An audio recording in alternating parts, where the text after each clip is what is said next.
We're ready on this end, and Russell is going to give a brief introduction once again, and then you can start the show. Okay. Thanks, Ron. So again, you might have seen from the slide earlier that Steve has worn a number of editors' hats for various magazines, but today he's going to show us about his new company. I think you'll be very impressed. I certainly liked when he did the quick interview with Fred a few months ago. So please welcome Stephen Priest. And Steve, I'll let you take it away. All right. Well, thank you. Hey, it's great to be here. Thank you for inviting me. Last weekend was Train Fest, and I had actually scheduled with Division 7 out of Cincinnati, and I had to present to Division 7 on Sunday why Train Fest was going on. So last week one was a lot of fun. I got to do this while we were in Train Fest. So this is definitely a more relaxed situation. So can everybody hear me okay? We got good audio and we're doing okay? I can hear. Excellent.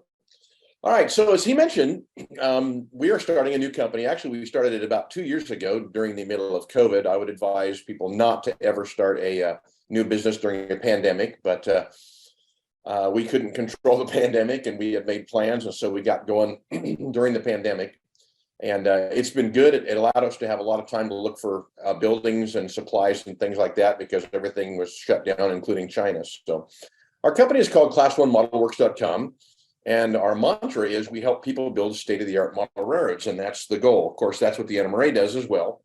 I'm going to talk about who we are, what we are, where we came from, and why we got this crazy idea to start a model railroad production company. So we currently have 2 products that will be here shortly, and then one about every 2 months after that. Producing models in China is kind of like taking a piece of pipe and shoving projects in one end and then hoping they come out the other end at some point. So that's kind of how it works. So, and we'll talk about that a little bit as well. So our first car is going to be the Thrall TWF-10, which as you see here, and the containers. We're also doing the containers as well.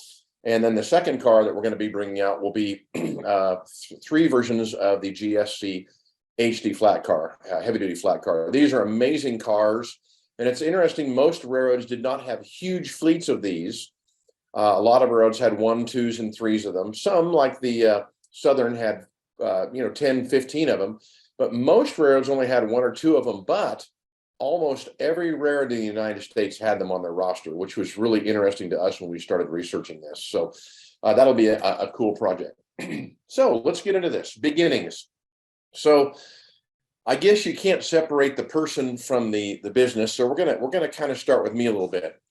And this is me in 1968 at the grand old age of 3. And my parents always had trains in front of me, so I guess I've been a train guy from day one. So there we go.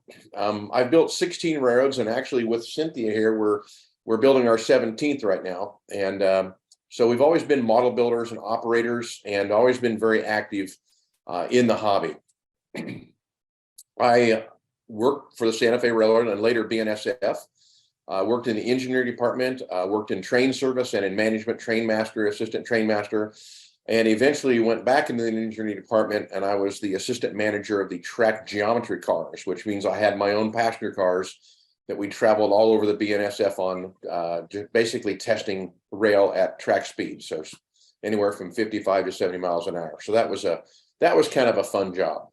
I wish I had that young body that you see there in those images, but time passes, so I'm sure all of you can relate to that to somewhat. So the publishing year. So when I worked for the railroad in the engineering department, my boss. At that time, the railroad was microfilming and aperture carding all of their drawings. They had these huge rooms full of drawings, bridges, structures, freight cars, all kind of stuff. And since the computer era had hit, this is, the late 80s, 90s, since the computer era hit, they were busy digitizing this stuff. My boss came to me one day and said, "Hey, Steve, the drawing room downstairs, if you can have all those drawings out of there by Monday, nobody will ask any questions." And he had basically been told to throw all that stuff in the dumpster and get rid of it.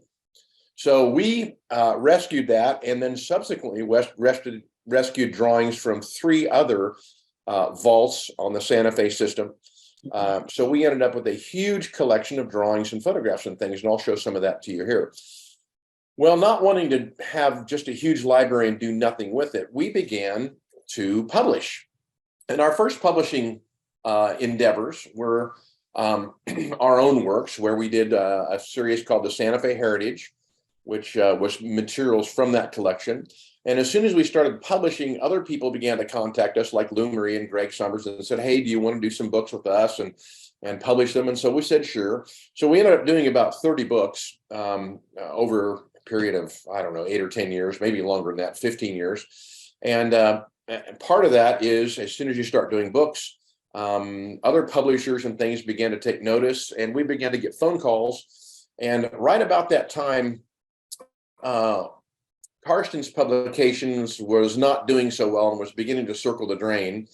And we get a call from Kevin Udaley saying, hey, Steve, you know, I'm a prototype guy. I don't know anything about models. Would you be interested in doing some joint work between us, your company, Paired World, and our company, White River, to take over the NMRA magazine, and then later Railroad Model Craftsman, and then Railroads Illustrated, and some other magazines as well. So we began to get into that genre, which was really kind of totally accidental. It's not really what we intended to do, but we enjoyed doing it. And Cynthia is still the editor of the NMRA magazine, as probably all of you are still aware. The neat thing about running a publishing company is you begin to interface with people, which is like why I'm talking to you right now. You begin to meet people and interface and talk with people. But there's another very interesting offshoot of that, and that is we would get people that would call us on a regular basis and say, hey, my husband just passed away, and I've got this huge collection of drawings and photographs. Do you want these? And of course, we always said yes, because we're all about the preservation. And that happens even today. A couple of weeks ago in our office, probably a month ago now, we had a gentleman bring his whole collection up for us to scan and archive. So the publishing work is as much about preservation as anything. But it also had another interesting thing, and that is, as we began to rescue materials, here's some of the material out of the Santa Fe vaults. There's actually 3 rows of this. We're talking about tens of thousands of original drawings dating clear back to the 1800s, clear up to the 90s. So the neat thing about these collections is there's just tons of prototype drawings in there. I mean, thousands of prototype drawings. And you guys know what happens to old equipment on the railroad. Once it lives its life, it's cut up. Now, a few pieces, key pieces, will end up in archives or museums or things like that. But for the most part, the standard work hard freight car just gets cut up, and that's that. So we have all these drawings, and so we did a few books on drawings. I did some things on drawing, a lot of presentations. But again, we were kind of itching to figure out what to do with those drawings. Pardon me. So we had purchased a large format scanner, and we were able to scan all this stuff. There's a Continental Oil Company car from the early 1900s, and that's kind of the stuff that was in there. Why that was in the Santa Fe Railroad collection, I have no idea, but it was.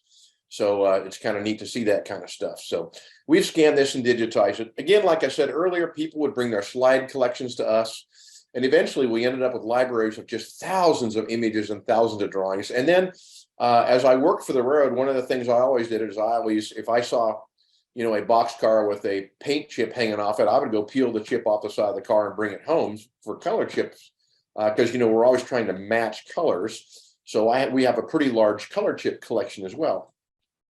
This is all going someplace, by the way. So one of the books that we brought out was a book that I did on Santa Fe cabooses or way cars. And when I brought this book out, since I am a draftsman and love doing this type of work, we had a lot of caboose drawings in that book. And Frank Angston at Intermountain called me and said, hey, Steve, you've got these awesome caboose drawings. Can we use these as a basis for some models we want to bring out? And I said, yeah, sure, Frank, go ahead. And then he said the 2 magic words. He said, how much?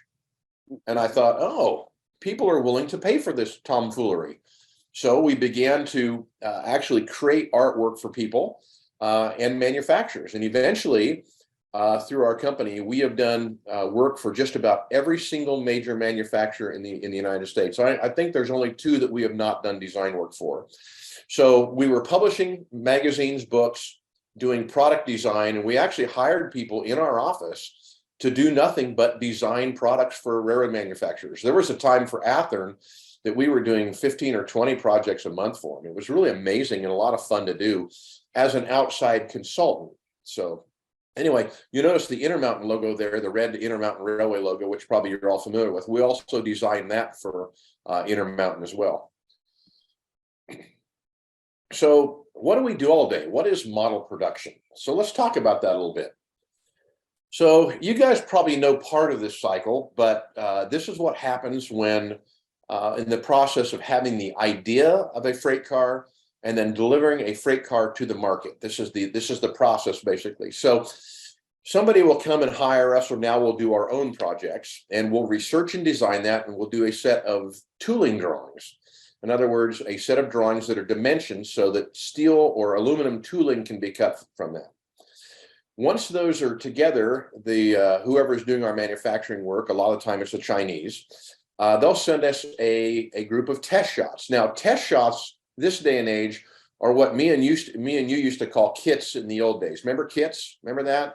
Yeah, well, now they just come as test shots. We will assemble those as a test model, and we'll make sure that everything fits. There's no gaps. There's no cross sections that are way too large or things that are ugly. Basically, it's like doing NMRA judging of a model. You want to look at it and say, hey, this looks good, or no, this is too large, or this isn't square, this isn't true.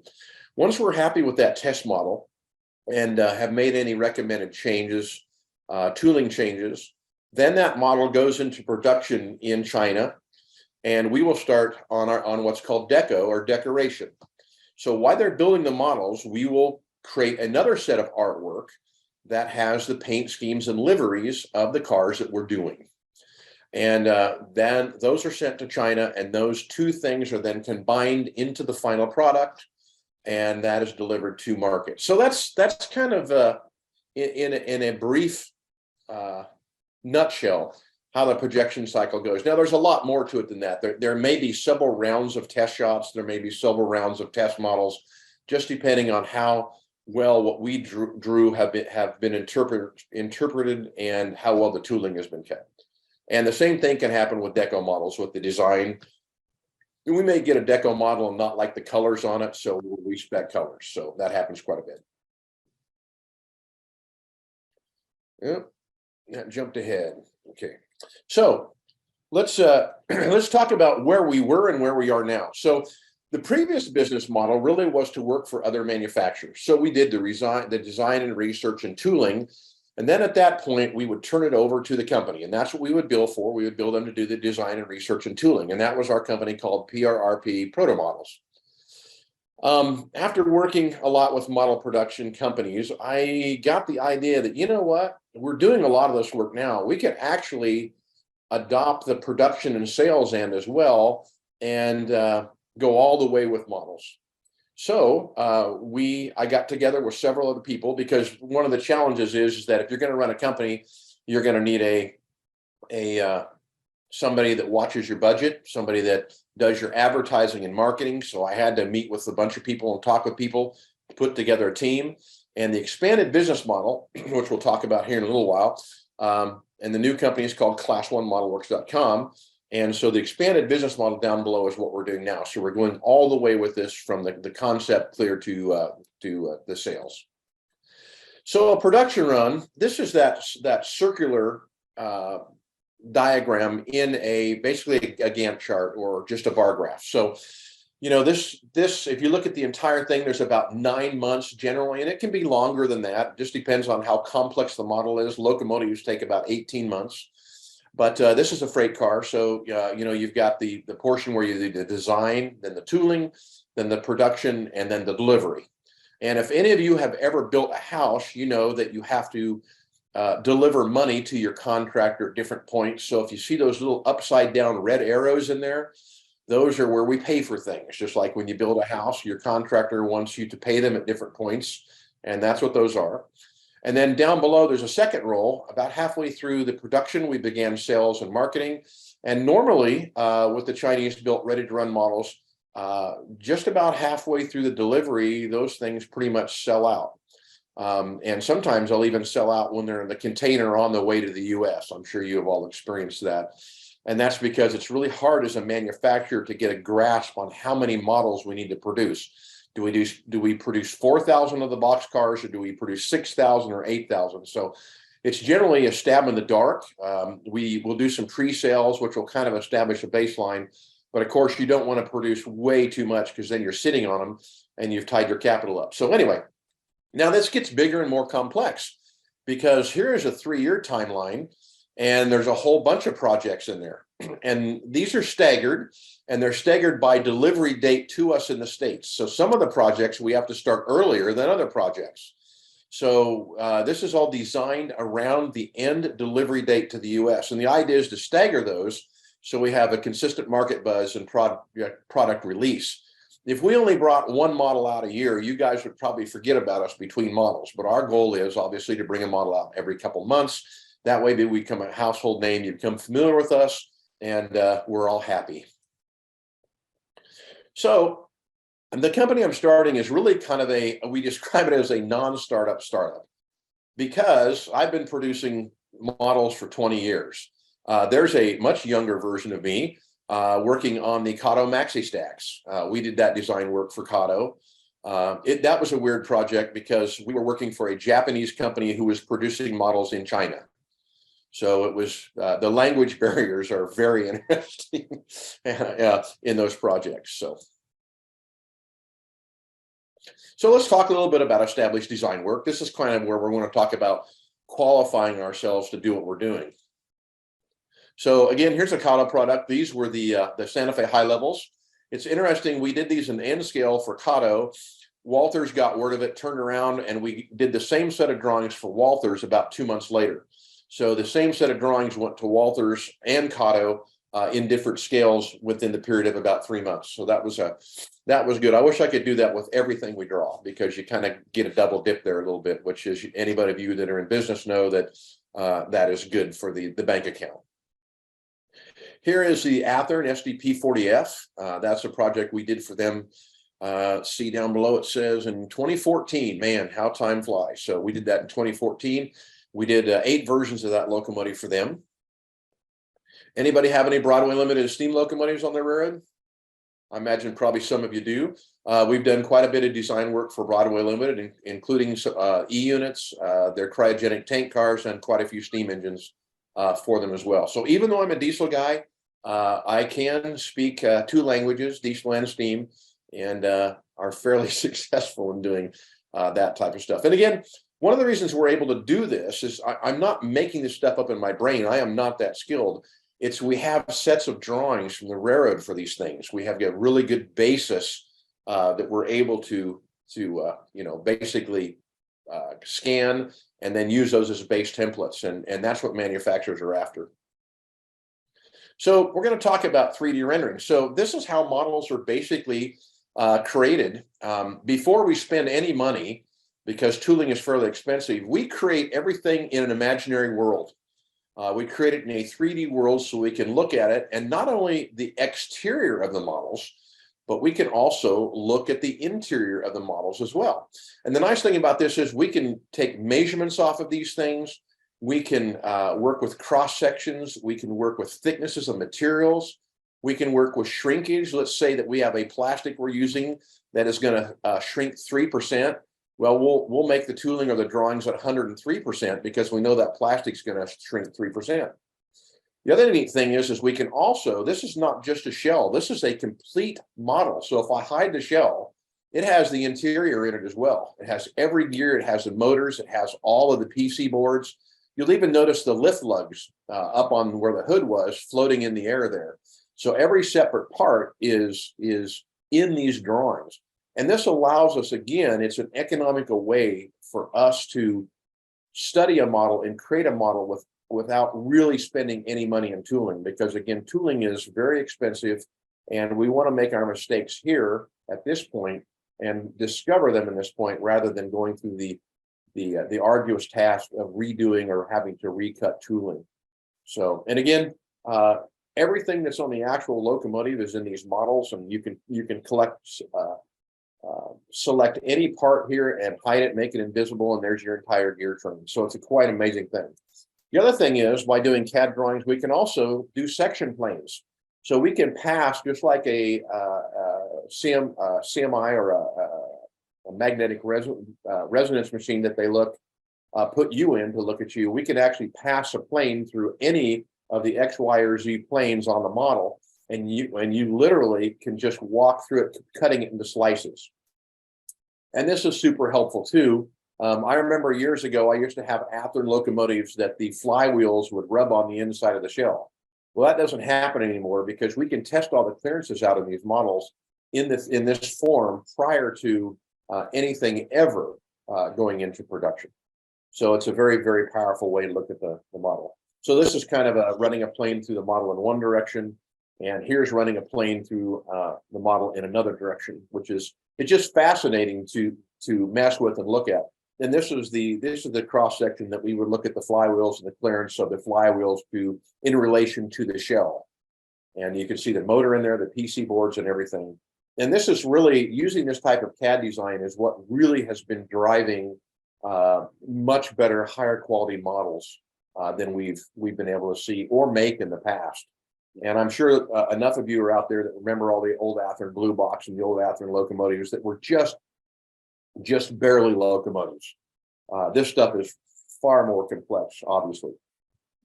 So as we did work for manufacturers, a lot of manufacturers, as we would draw heralds and logos and script lettering and things like this, we would create vector art libraries. So we literally have huge vector art libraries for all the railroads. So we have all the logos, all the heralds, all the colors and things like that. And that came just by experiencing working for their manufacturers. We also did a lot of other things. We did a lot of product and packaging design. This was the Intermountain box that many of you will notice. Again, we did the logo. The upper left drawing, that's the box as a flat, and down below is that box folded up into a 3D box. So it's interesting. A lot of people don't think about packaging when they're thinking about having a company, but packaging is a huge thing because it's what does a lot of your marketing. We've also done complete design. Many of you know Fox Valley Models. We did all of their branding for them. Matt Godinsky is a very good friend of mine, and we designed everything from the logo clear to his boxes as well, and the color palette and things like that, even his business cards. So it's a lot of fun messing around in the hobby. It's an amazing hobby in many ways. This is a Rapido B36-7 that was released. I'm not going to spend a lot of time here because I already showed you how a lot of this works. But again, there's the model down below, the sections, and then up above, there's the model with the planes cut through it. So you can really do an in-depth study of how things lay out. Is there any more space in that we can get larger speaker cabinets in? Is there any place we can put extra lighting? And those things are done dynamically with these CAD programs. So there's the test models up in the upper left, the Rapido test models, and then the lower right is the finished model. So, well, what's interesting is I began to get older. A lot of people I worked with at the railroad began to be promoted up into vice president's jobs and director jobs, and I began to be called on a regular basis for real railroad projects. So if you look down in the lower right-hand corner of that drawing next to the PRRP Limited Proto Models Herald, you see it says version 18. The BNSF, I guess, forgot that they were 25 years old, and they had a board meeting and said, oh my gosh, we're 25 years old. What are we going to do? And I got this project thrown on top of me with about 4 months to get these locomotives out the door.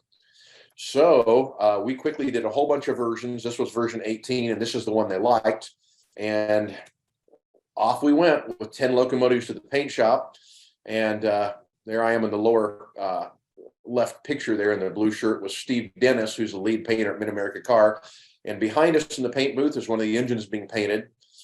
In the upper right picture, that's me in the orange shirt, and Eric Goodman, who is a director at the BNSF, on the nose of the 6111 after it had been rolled out of the paint shop. So we did 10 of those. It was a very hurried, very chaotic process, but we got all 10 of them out, and the railroad was super appreciative of them, and they're still out running there today. There's one going up Cajon Pass with a stack train. This last year, there was another project that kind of fell in my lap, and that was I got a call from a friend of mine who works for the railroad that says, "Hey, Stephen, one of the last bicentennial engines is going to scrap. Do you think we could save it and rebuild it?" And of course, the old challenge accepted thing hopped into my mind, and so it was delivered to Kansas City, and we went clear through that locomotive, did a complete survey of it, basically wrote up an entire plan, did all the drawings, did everything to backdate it back to its mid-1970s paint scheme, which is when it was painted for the bicentennial. And again, it went into the paint shop, and we created thorough drawings. We managed that project all the way through the paint shop and the rebuild project, and that locomotive rolled out pretty much in record time, and looks really good. So I'll shut up here for a second because there's preparing the truck mechanism. This one hasn't been ground yet, so you can see they still have the welding points that are showing through. This will all be surface treated and ground off by the crews at Mac. This one, unlike the other side, because of the blower balls, you'll notice the handrail goes behind this, and this has to set 3 inches free from the handrail. Actually, it's 2 inches free from the handrail in order to allow the FRA clearance for people to have their handhold behind the arrow. These are so well mounted here again that there's not going to be any problem with them blowing away. And if you can tuck the camera behind there, you'll also see that on this horizontal piece here, we made a lift lug on these so that they can be lifted free of the engine should the crews at the museum need to get in. So anyway, that was a huge project, and we also we wrote a book on that as well as we were working on the locomotive, because it was an amazing project to see something go from the scrap line to a beautifully cosmetically restored locomotive. That's going to Paris, California by the way of the museum, and mechanically it's also in very good shape, and they'll have it up and running in no time out there. So here we go, more fun projects. So okay, so if we can rebuild a real locomotive, just think about what we can actually do for the model railroad stuff. Yeah, cool stuff. Our disruptive business model. So as you guys know, the world has changed a lot in the last few years. With COVID hitting us and a lot of us staying at home, kind of, I'm not going to say hiding from the world, but, protecting ourselves by just, hanging out in our basements. The interesting thing about the model railroad world and the model railroad production world is a lot of this goes through distributors like Walters or Horizon or other things, and through catalogs. Now, if you guys live in the real world, you guys probably remember the Sears catalog, the JCPenney catalog, and some things like that. The last Sears catalog was printed in 1993. So that gives you an idea in the model railroad how far we are behind the rest of the marketing world. Well, that's going to change. And as I mentioned earlier, COVID-19 really affected our lives.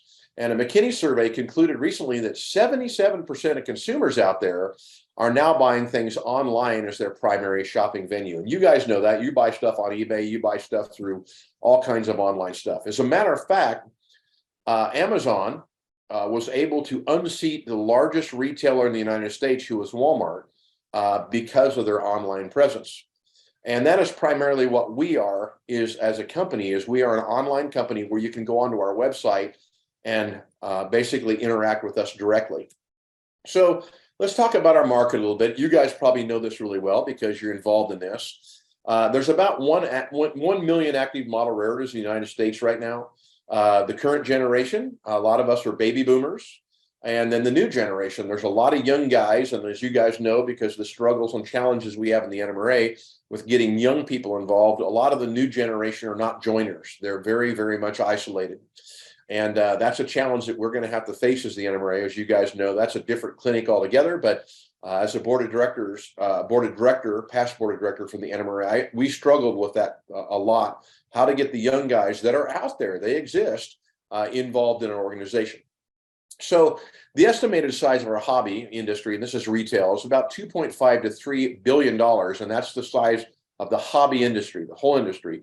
38% of that, are about 950 million to 1.14 billion, is the model rarity side. So we've got a pretty good chunk of that as model raritors for the entire hobby industry. So when we began our company, we realized that we were going to really actually kind of have two divisions. One of those was going to be product development, which is what I do. I do drawings, product development, research, and then marketing. We needed an entire marketing end because even though we sell through a limited group of hobby shops, our main business model is built around direct to end consumer purchases. We want to sell directly to you, and for several reasons. The first reason is I want to get to know the people I'm selling to, and I want them to know me. If we sell through Walthers and then Walthers sells through a hobby shop, there's a whole bunch of obstacles in the way for me ever getting to know the end user of our product. And that ebb and flow of information is incredible because, Fred might come to me and say, hey, Steve, I really would like to see this boxcar made or whatever. And I know you guys can do it and whatever. So we have a direct personal relationship with our end users. We also can tailor our marketing directly. So through the wonders and of the internet, we're able to start looking and tracking what people are interested in. So if we have a gentleman that is interested in the Union Pacific Railroad in 1958, we quickly are going to figure that out, and we're only going to market 1958 products to him instead of stuff from the 90s and all over. So instead of just inundating him with information, we're going to get him information that he's actually interested in and information that he can actually use. And that's very important in this day and age. And it's doable. We can actually do it. So production. So I'm going to walk you through our Thrall TWF-10 car and what it actually takes to go from the brainstorm of, hey, let's do this, to actually having a physical model in your hands. So the first thing, obviously, is you have to have that brainstorm. You have to go out and find something that nobody else has done before, or if they have done it before, you can do it better or more uniquely, or they haven't produced it in years and years and years. So those are kind of the three things market research wise. So we happen to have a lot of friends that have worked for Trailer Train. So we were able to get original drawings of the cars, which obviously was extremely helpful, but only to an extent. We were also able to go out and have direct contact with these cars. And that allowed us to start our drawings, our CAD drawings and things like this. And so we spent a considerable amount of time. Trailer Train set one of these out for us, actually in Louisville, Kentucky, just north of the river there, where the military base was. That's where Trailer Train stores a lot of stuff. We drove out your way, spent a day climbing all over this car, measuring, taking hundreds and hundreds, if not thousands of measurements all over the car. They even mowed the lawn for us, which was really cool, because it was all weeds and they cut the grass prior to us coming. And we climbed all over this thing and again, took lots and lots of measurements and hundreds of photographs. That information then came back to our offices, and we did the engineering thing where we started with sets of drawings, started with a specification book. Pardon me. That book you see on the left there that says TWFK specifications, it's about an inch thick, and it has all the information that the Chinese will need to make the model. Everything from photographs to prototype plans to our specifications for the cross-section materials. Pardon me. And we even designed our own coupler because you can save a considerable amount of money by having the couplers produced. And now that the original Katie number 5 patent is over, we actually did the tooling for our own coupler as well, which is a number 5 compatible coupler. You see Mike and Eric Goodman there. The smallest things can become quite complex, and we are trying to discover in those images what Trailer Train yellow is. And we had on that same tabletop, we had dozens and dozens of models from every manufacturer.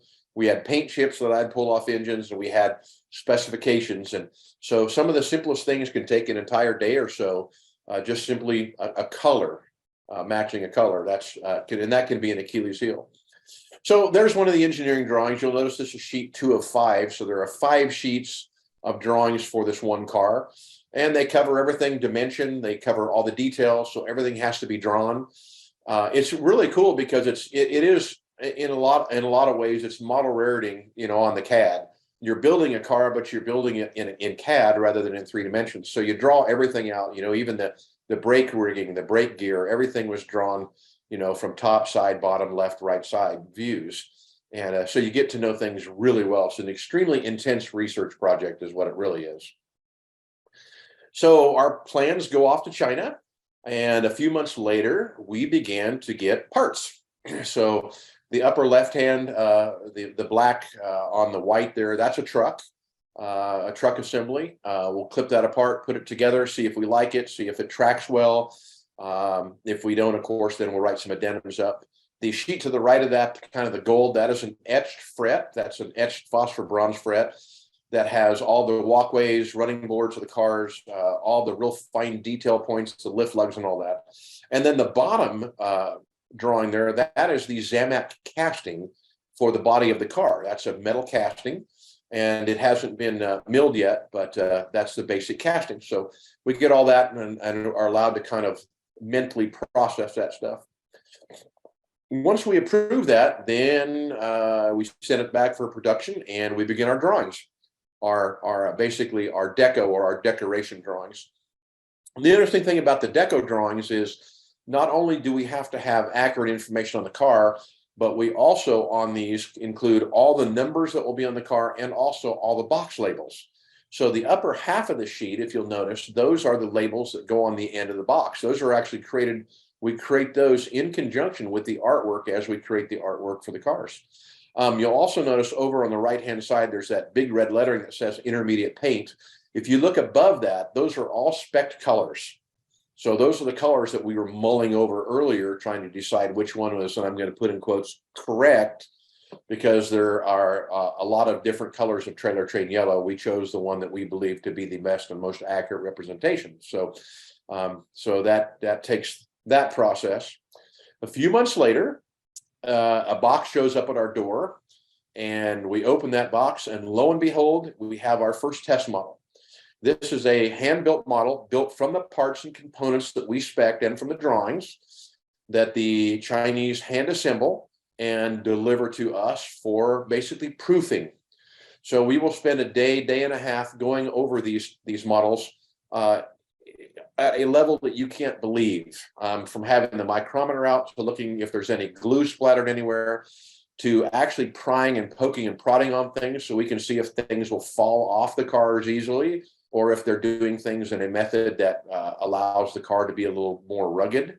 So all these things are looked at. So we basically get to kick the tires and take it for a spin. So after that, we approve the car, say, hey, we're ready for it. And a few months after that, we receive a deco sample, which is basically a decorated sample of the car that we can look at and again say, hey, we like the color, your yellow's good, or no, the yellow's too light, and we can again go all the way through that, take a look at the car, and then we okay it for production, and it will go into production. At that time, it's fairly late in the cycle of the car, and we've been pre-selling this. So by the time we get the deco samples in, we have a pretty good idea of how the car will sell based on pre-sales. And so we set our numbers for production on the pre-sales when we get the deco samples of the cars. The lower picture there with the P&O container, the P&O and those other containers are actually by other manufacturers. So the upper left-hand, the Santa Fe and the Southern Pacific, the white containers are our containers, but we want to make sure that our cars are compatible with everything out there, because the model railroad space is not really competitive. It's really additive. So the models we make are going to be added to the world of model railroading that you guys already live in. So that additive nature is really important, because the stuff we produce has to work with other people's stuff. And that's where the NMRA standards come in to a great extent. These cars need to weigh what the NMRA specifies. They need to have coupler height, the NMRA specified. And you know, we take those things for granted, but as manufacturers, they're huge, because that is actually a safety net for us as manufacturers. We know that if we manufacture this car to the NMRA specs, that chances are people aren't going to have problems with it. And that's a huge, huge thing for manufacturers. And it's something you guys probably don't hear very much. And it used to be in days of old, a lot of people on their packaging would put, meet NMRA standards. And that's kind of gone away, but I'll tell you that manufacturers behind the scenes are still doing that, even though they're not putting it on their packaging. So this is our office location in Kansas City. This is our office space. We have about an 8,000 square foot office. About a third of it is research, test, studios, conference room, and the other 2/3 of that space is warehouse for shipping and things like that. So we literally will do everything from design the model to actually ship the model down the road. And here's some pictures inside the office. The picture on the right, that's our studio where we shoot all of our videos. We can do green screen work in that, as well as all kinds of photography, which we do regularly. If you log on to our website, class1modelworks.com, you'll notice a lot of our advertising is done via Facebook or other forms of social media. I don't even know what all Cody does. Cody is the young gentleman in the middle messing with the camera there. And we hired a young guy because he's in tune with what's going on digitally in the world. A lot of us guys aren't, but we work with that. So Cody is also an owner of the business, as is Mike Brusky, who you see to the right there, the gray-haired guy, and in the upper left picture. Mike was a design engineer for a large 100, I don't know what it's called, corporate or 100 company, and did design work for them for years and years and years. The lower left picture there is my wife actually building her MMR layout. My wife is beginning her MMR. We needed a test layout in the office, and Cody and her both are going to be getting their MMRs with that layout. So Cynthia is doing structures, buildings, hand laying turnouts, and building lots of bench work. So we're going to kill two birds with that stone. We're going to get a nice test layout for the office, and at the same time, two people are going to get their MMR out of that. So we're happy to be part of that as well. Here's my workstation. I'm working on containers this particular afternoon. We have fairly high-end computers. These are 30-inch monitors and 23-inch monitors. And that was the artwork being done for one of our containers. Here's Cody, owner, and also our public face, our PR guy, and he handles the website design. He handles the ads, advertisements for the magazines, and does lots and lots of video work as well. And he is a ball of energy. I tell you what, I wish I had that 22-year-old body and the energy. So with that, I'm going to end the presentation, and we'll take some questions, and you guys can ask anything you want. I may not answer some things. It all depends on what's asked, I guess. So, so there we go. Stephen, Yes, sir. How has the current world situation with the war in Ukraine, increased tensions between us and the Chinese, has that bled over into the model world? Well, here's the thing. I've been alive for 57 years, and there's never been a period of time when there weren't stressful situations in our world. And you can't use that as a reason not to do things. Is there risk there? Oh, you bet. And we understand there's a certain amount of risk. Things could go south with China tomorrow. And if they do, they do. Thank heavens that and this is a good thing from a model production thing, and that is that everybody except for Katie Microtrains produces their models in China. So from a competition standpoint with the other manufacturers, we would all be in the same boat. We are looking at other places to go. There are a few other countries we're looking at, and but we're just not there yet. Yes, we're scared of that, but we're a very small company in comparison. And if you talk about things like embargoes, like of steel or things, we're never going to get into that. Nobody's ever going to embargo what we're doing unless China is embargoed 100%, because we're a gnat on the wall compared to like the steel industry or coal or things like that. So we just hope that won't catch us. And I'll say one other thing there, and that is model railroading tends to thrive when the world is in some form of crises. Kalmbach and the NMRA both, Kalmbach and Walthers were both started during the Great Depression. And you would think, my word, that would be the worst time on earth to start something, but it's not. And the manufacturers I talked to, during COVID was very good for the model railroad manufacturers, because people aren't buying cars, they're not buying boats, they're not traveling, they're staying home model railroading. And so, yeah, there's a threat there, but also I'm not gonna let it worry me. But one other brief question on the car that you were showing us, the TWF car. What is that truck called? Because it ain't your usual roller bearing. It is not. It's a very unique truck. It's actually a European design. It's made by a wagon union in Europe, and it is a truck that doesn't have springs in it. The car is actually supported a lot like a pickup truck, where there's leaf springs above the axles. And if you go onto our website, class1modelworks.com, there's a little blurb on that. And we've also done a couple videos, if you guys are on Facebook, where we've covered that quite thoroughly. And it's a really interesting, we show a lot of video of that and a lot of things like that. I won't get into that right now, but it is an amazing truck design. And it's neat that you caught that. And that's one of the reasons I decided to do that car, because when I was switching the piggyback facility in Kansas City for the Santa Fe, I used to see those cars come in and out of there. And I was like, this is really unique. And so I began to look into it and worked with my trailer train friends to figure out what it was, why they did that. And it's got a unique history behind it. That'd be interesting. Yeah. Hey, Steve, before Russ jumps in, because Russ almost always has the first question. I started to, but we were muted before Steve, but we were muted in the room. Hey, I just had a comment that now I have the answer to why Cynthia picked up all those structure models last weekend in Milwaukee. Now I know why. And you know what? She's already building them. There's two of them. There's two of them upstairs that are the Magnuson model buildings. If you guys have ever built the wonderful Magnuson model buildings. Yeah, she had quite the stash in that stack. Yeah. Yeah, cool. Hey, I need some Grant Line windows if anybody wants to give them up. Russ probably has some in his hobby shop in his basement. Yeah. Hey, Steve, Grant Line 5029 windows. 5029.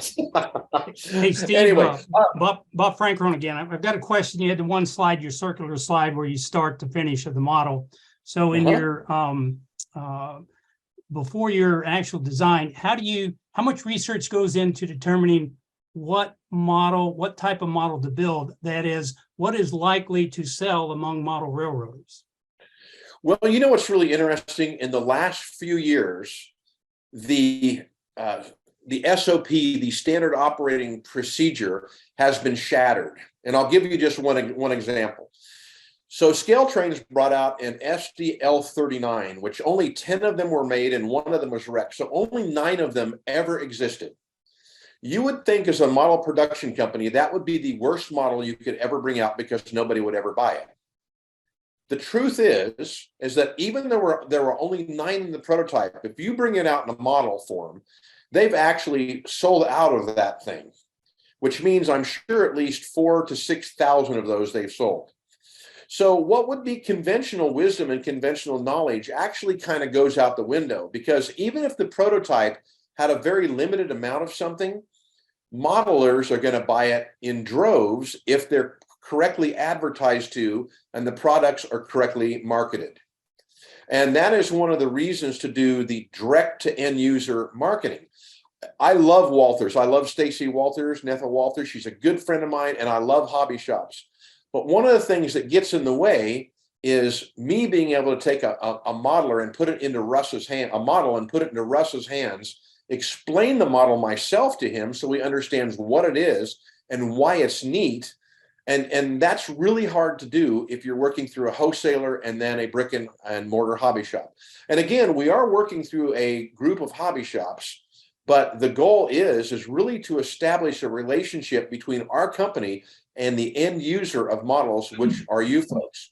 So to answer your question is, how do you decide? Well, we take a model that is unique and interesting. Hopefully there were enough of them out there. And then we tell people about it. We say, here's the TWF-10, and this is why these were neat. Here's photos of them in the real world operating. If you have this era of railroad with piggyback stuff, you know what? You ought to have a few of these on your layout. And generally, that's enough catalyst to get people excited about things. Okay, thanks. Yeah, no problem. Well, Steve, Russ here with wanting to get stuff in his hands.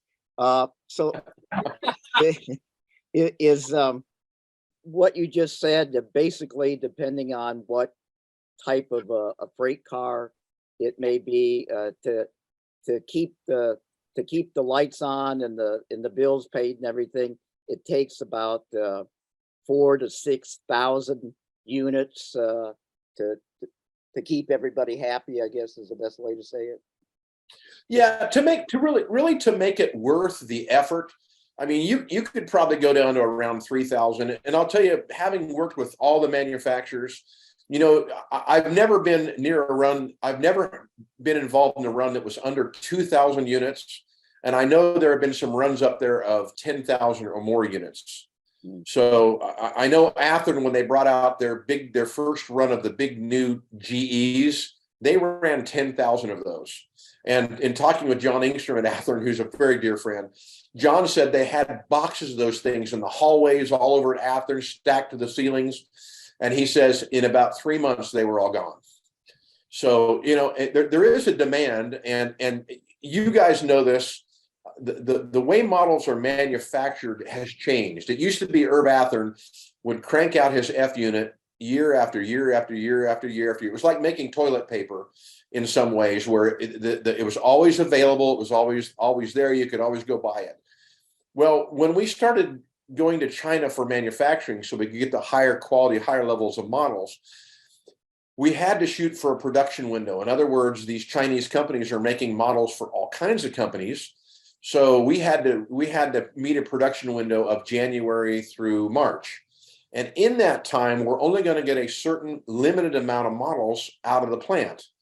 So we would order 4,000 models. And on our end here in the United States, once those 4,000 models are gone, they're gone. Now, that's a horrible thing for a lot of modelers, because A, if you're not paying attention to companies, all the companies, you might miss something that was a model you really wanted.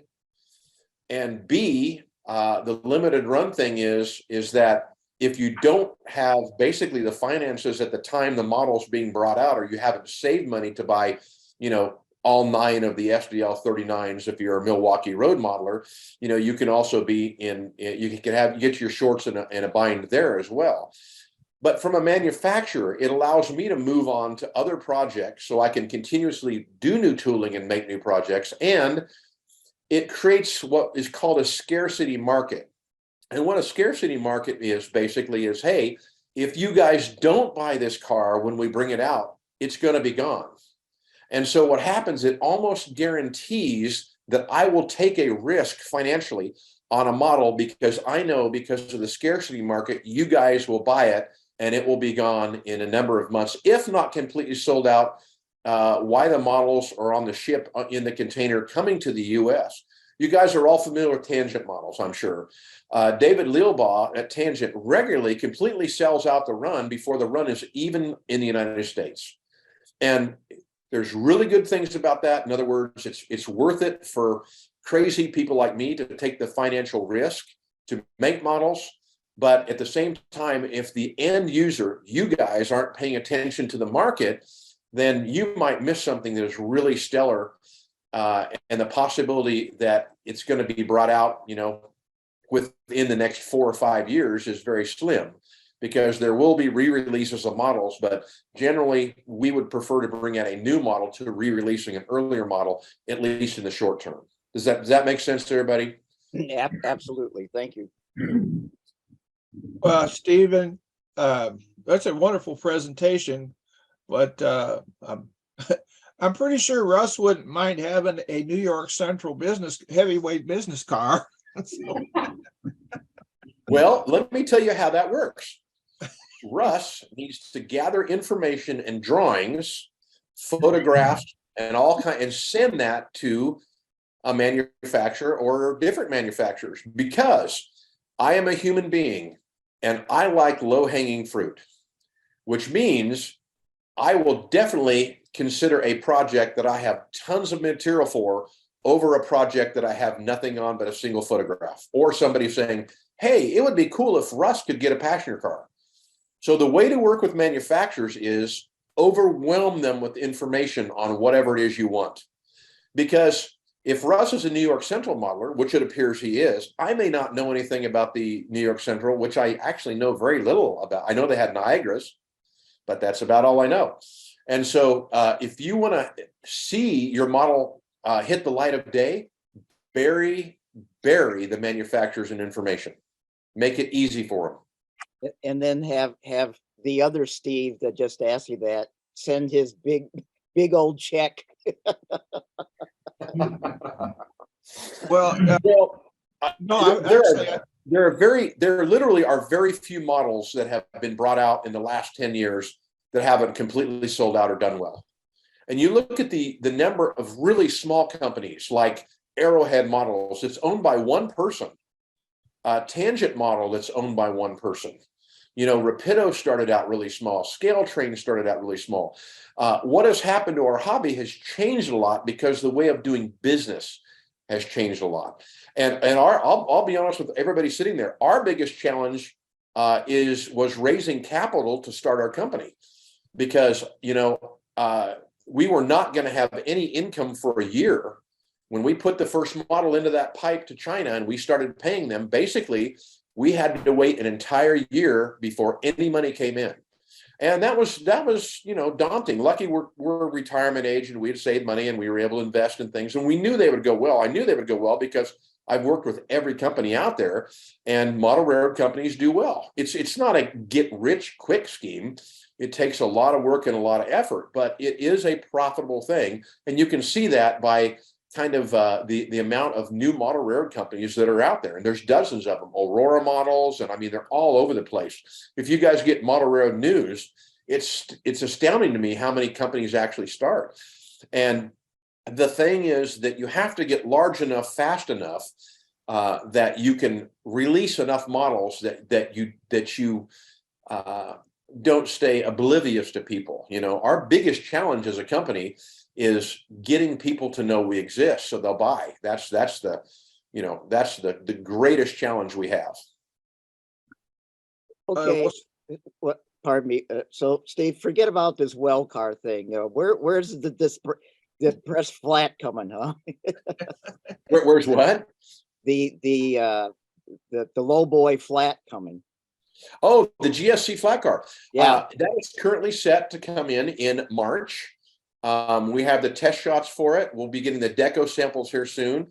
And it actually is on the website at class1modelworks.com. You can pre-order now. They are selling very well. I will tell you, and thank goodness for this, thank heavens for this, the TWF-10 in the containers, most of the containers are just about sold out, and the cars are getting there as well. They're about 3/4 sold out, and that car is due in late January, early February. So true to form, the models are performing really well in sales, and we're thrilled. We're thrilled to see that. So what you're saying, Stephen, is some money, huh?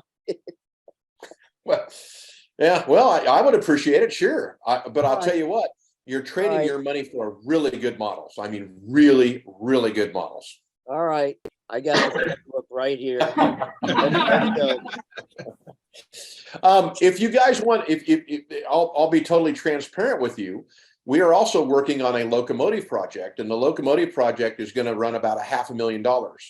And we are, if any of you are investors, we would be glad to talk to you, because we also have an investment portion of this where people can invest in our company and share in the returns. So if any of you have that type of interest or like to invest, contact me. You know how to get a hold of me, class1modelworks.com, and we'll talk, because we have some very interesting investment opportunities with the company as well. So we're doing well as a company. We're doing great. The first models are heading here, but we want to get that first locomotive out.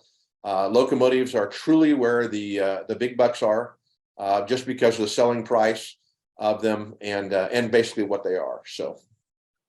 Well, Stephen, I think what you were saying about producing a model and if you wanted something done, flooding a manufacturer like you with information, probably suggests that supporting your particular historical society is really a good idea.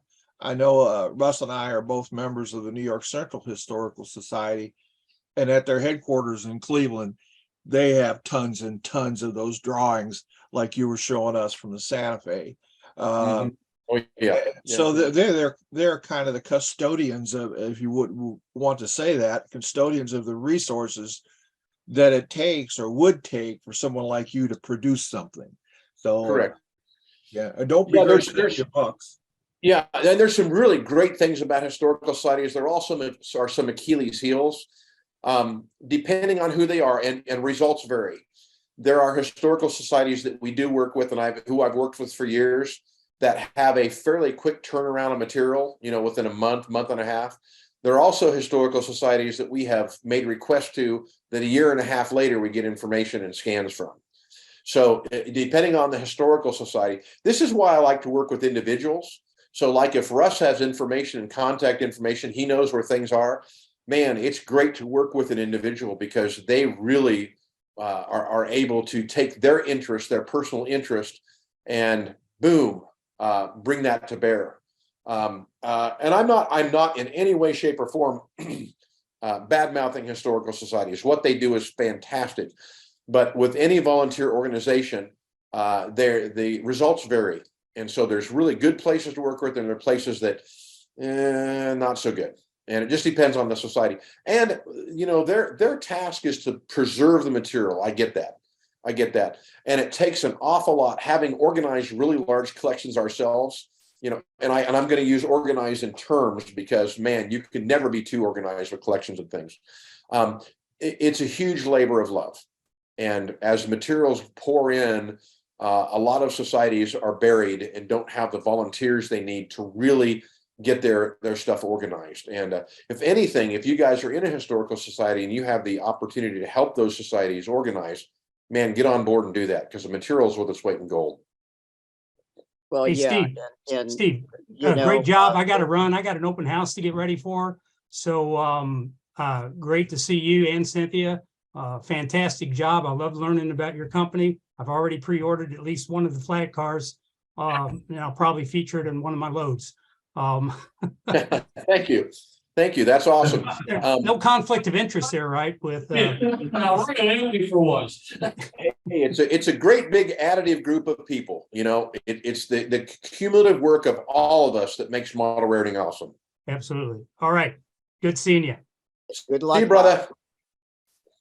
Speaking of which, we're all due at Bob's in 15 minutes, so it's time to leave for Bob's layout.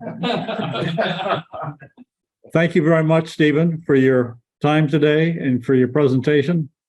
I think we all learned something, which is always good to wake up and learn something new. Yeah, I will say this, we have lots of other presentations that don't deal with our business. We are active model raritors, so we have some very good presentations on model rariting too. So if you guys ever want to invite us back, we'd love to come back and not talk about corporate stuff, but talk about model rariting as a hobby. So we're always absolutely thrilled to do that as well. You'll be hearing from me, Steve. Yeah, we'd love to have you back, and you give music to Russell's ears, because he's always looking for a good presenter like yourself. We'll see you again soon. All right. Thanks, Thank you, Steve. gentlemen and ladies. It's always wonderful talking to my colleagues in the NMRA. Thank you, Stephen. All right, bye-bye.